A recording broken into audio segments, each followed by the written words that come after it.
GT Holidays, South India's #1 travel brand. You know you are special when you're with GT Holidays.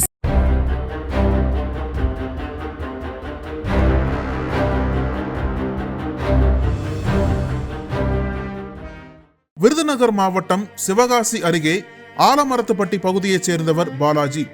இவர் பொம்மையாபுரம் கிராமத்தில் Sainath fire works என்ற பெயரில் பட்டாசு ஆலை நடத்தி வருகிறார். இந்த ஆலையில் மொத்தம் 80 அறைகள் உள்ளன.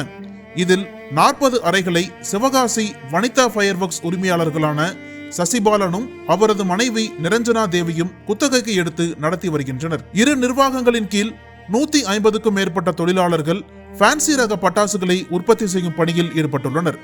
அதன்படி கடந்த சனிக்கிழமை 84 தொழிலாளர்கள் பணிக்கு வந்திருந்தனர்.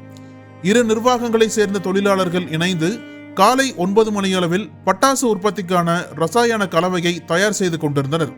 அப்போது யாரும் எதிர்பாராத சமயத்தில் ஆலையில் ஏற்பட்ட உராய்வு காரணமாக அங்கிருந்த பட்டாசுகள் வெடித்து பயங்கர விபத்தை ஏற்படுத்தியது.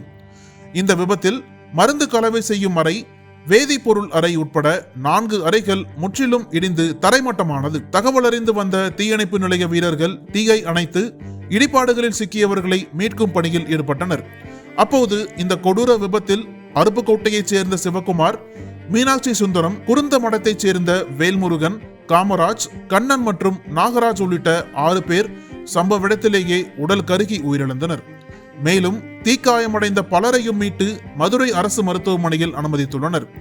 இதைத் தொடர்ந்து சம்பவ இடத்திற்கு வந்த அதிகாரிகள் விபத்து நடந்த பட்டாசு ஆலையில் ஆய்வு செய்து வேதிப்பொருள் மாதிரிகளை சேகரித்து சென்றனர்.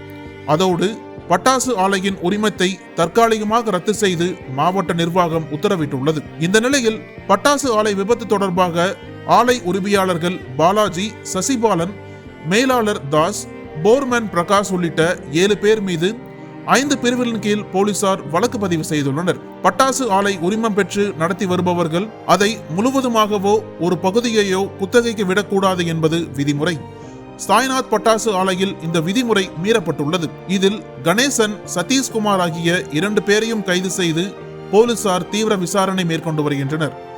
அதில் அதிக அளவிலான பட்டாசுகளை உற்பத்தி செய்யும் நோக்கில் ஒரே நேரத்தில் அளவுக்கு அதிகமாக வெடிபொருள் கலவை தயார் செய்யப்பட்டுள்ளது.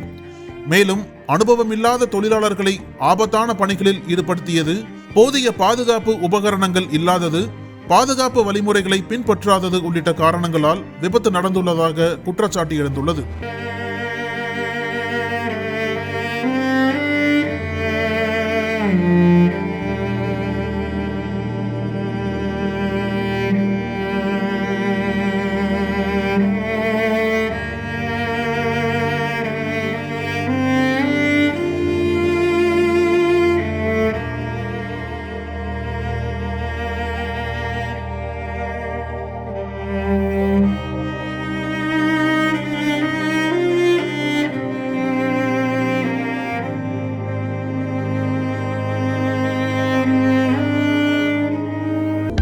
அனல் பறக்கும் செய்திகளை அப்டேட் செய்து கொள்ள நக்கீரன் களத்தை இப்பவே சப்ஸ்கிரைப் பண்ணுங்க.